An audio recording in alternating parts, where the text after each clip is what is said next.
सुबह 4 बजे किया गया बमों का विनिष्टीकरण। खजरीखिरिया बाईपास स्थित रजा मेटल इंडस्ट्रीज में हुए ब्लास्ट के बाद जांच के दौरान जितने भी सेल और बम पाए गए थे उनका बम निरोधी दस्ते के द्वारा सुरक्षित विस्फोट कर नष्ट किया गया। इस दौरान आसपास के लगभग 2 किलोमीटर के दायरे में रहने वाले रहवासियों को सुरक्षा की दृष्टि से सुबह 4 बजे से ही क्षेत्र से बाहर कर दिया गया था।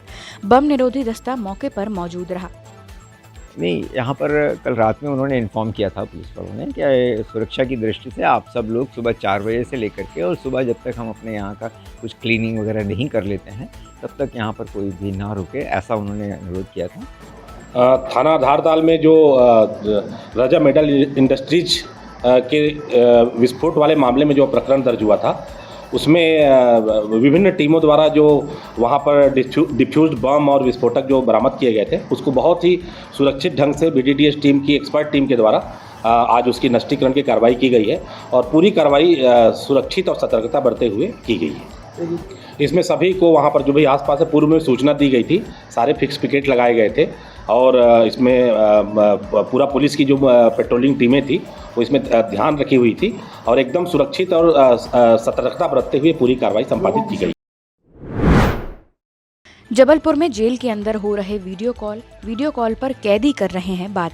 ये बात सुनकर आप हैरान हो गए होंगे, पर यह वीडियो कॉल जेल के अंदर से किसी गैंग को संचालित करने के लिए नहीं किए जा रहे हैं।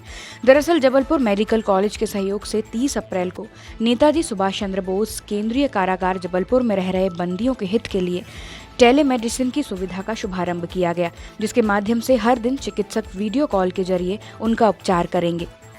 हाँ, जैसा कि आपको पता है, ये प्रक्रिया बहुत पहले से प्रयास था कि टेलीमेडिसिन की सुविधा प्रारंभ हो, क्योंकि निश्चित रूप से बंदियों को इलाज की ज़रूरत होती है, क्विक इलाज की ज़रूरत होती है, गार्ड की आवश्यकता होती है। इन सारी चीज़ों को ध्यान में रखते हुए आज ये टेलीमेडिसिन राज्य विधिक सेवा प्राधिकरण के माध्यम से और माननीय सर्वोच्च न्यायालय के निर्देश के पालन में ये सुविधा प्रारंभ हुई है। इसमें प्रत्येक दिन एक स्पेशलिस्ट डॉक्टर फिक्स रहेगा, टाइम 12 बजे के करीब 1 घंटे फिक्स रहेंगे और इसके आधार पर बंदियों का इलाज होगा। अगर डॉक्टर महसूस करते हैं, चिकित्सक विशेषज्ञ, कि इस बंदी को दिखाना है तो फिर उसको फिजिकल दिखाया जाएगा। तो निश्चित रूप से इसका बहुत लाभ होगा और हर फैकल्टी के डॉक्टर उपलब्ध होंगे। मारेवा कॉलोनी के रहवासियों ने कलेक्टर को सौंपा ज्ञापन। 15 साल से बिजली न होने की समस्या से जूझ रहे मारेवा कॉलोनी मढ़ोताल के रहवासियों ने शिवसेना के सदस्यों के साथ एकजुट होकर कलेक्टर के नाम ज्ञापन सौंपा।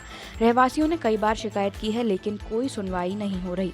शिवसेना प्रदेश उपाध्यक्ष का कहना है कि जल्द कार्यवाही न होने पर आंदोलन के लिए बाध्य होंगे और मंत्रियों तक का घेराव करेंगे। मारेवा कॉलोनी से मढ़ोताल से हमारे क्षेत्रवासी लोग हमारे साथ पे आए हुए हैं और हमने एक ज्ञापन कलेक्टर महोदय के नाम सौंपा। ज्ञापन में मांग की गई कि विगत 15 वर्षों से वहाँ कॉलोनी वासी यहाँ निवास कर रहे हैं, परंतु वहाँ स्ट्रीट लाइट भी नहीं है, ना वहाँ पर लोगों के लिए लाइट की सुविधा है। ये लोग बेचारे 15 सालों से नियंत्रण विधायक के पास, पार्षद के पास और MPB के ऑफिस में भटक रहे हैं, मगर इनकी सुनवाई कहीं नहीं की जा रही है। इन्होंने हमसे मिलकर हमको अपनी पीड़ा बताई तो हम कलेक्टर महोदय जी को लिख के दिया है और यदि ये मांग हमारी शीघ्र पूरी नहीं की जाती तभी हमारी जो शिवसेना की जो हम लोग का एजेंडा रहता है, पहले बात फिर मुलाकात फिर ला, तो आखिरी स्थिति में जाके हम MPB के सामने प्रदर्शन करेंगे, रोड में उतरेंगे। शिवम सोनी मित्र मंडली ने करवाया विशाल भंडारा और रामायण पाठ। मिलौनीगंज चौराहा स्थित हनुमान मंदिर में शिवम सोनी मित्र मंडली के द्वारा लगातार 15 वर्षों से रामायण पाठ और विशाल भंडारे का भव्य आयोजन हुआ। इस वर्ष भी हजारों श्रद्धालुओं ने रामायण पाठ और भंडारे में उपस्थित होकर पुण्य लाभ अर्जित किया। मिलौनी स्थित कृषि हनुमान मंदिर में निरंतर 15 वर्षों से भंडारे का आयोजन किए जा रहे हैं। बहुत ही भव्य आयोजन किया जाता है। हनुमान जयंती के उपलक्ष्य में एक बहुत ही बड़ा आयोजन होता है जिसमें समस्त माताएं बहनें प्रसाद ग्रहण करती हैं और लोग प्रभु का आशीर्वाद प्राप्त करती हैं। हमारे बीच हमारे समस्त मित्र बंधु इस आयोजन को सफल से सफल बनाने की कोशिश करते हैं। देर रात अज्ञात लोगों ने लगा दी घर में आग। चरगावा गांव में रहने वाले गणपत चक्रवर्ती के घर पर देर रात अज्ञात लोगों ने आग लगा दी। गणपत का कहना है कि अगर समय रहते वह ध्यान नहीं देता तो उसका पूरा परिवार जिंदा जल जाता। बदमाशों के द्वारा घर पर आग लगाने का CCTV वीडियो भी सामने आया है, जिसके आधार पर चरगावा थाना पुलिस मामले की जाँच कर आरोपियों की तलाश में जुट गई है। अहमदपुर थाना चरगावा में रहने वाले गणपत चक्रवर्ती ने एक रिपोर्ट दर्ज कराई है कि 28-29 की दरमियानी रात करीब 2 से 2:30 बजे कुछ लोगों ने उससे आवाज़ लगाई कि उसके पुराने मकान में आग लग गई है। तत्काल उन लोगों ने सबने मिलकर आग बुझाई। आग में लगभग उसका एक मोटरसाइकिल और गेहूं और कुछ खप्पड़ वप्पड़ जो किवाड़ थे वो जले थे। करीब 70,000 का उसको नुकसान हुआ है। पास की लगे ही सीसीटीवी में देखा गया है तो कोई एक अज्ञात व्यक्ति उसके घर में घुसकर बाहर निकलता हुआ दिख रहा है। थाने पर 435 भारतीय दंड विधान का अपराध दर्ज कर लिया गया है और उस अज्ञात व्यक्ति की तलाश की जा रही है। निश्चित रूप से जब वो व्यक्ति ट्रेस होगा तो दोनों चीज़ों का इसमें कि वो चोरी की नीयत से गया था या कोई षड्यंत्र के कारण उसने किया, ये उसके मिलते ही ये बातें पता चल जाएंगी। 7 दिनों के अंदर आरोपियों को गिरफ्तार कर लेगी पुलिस।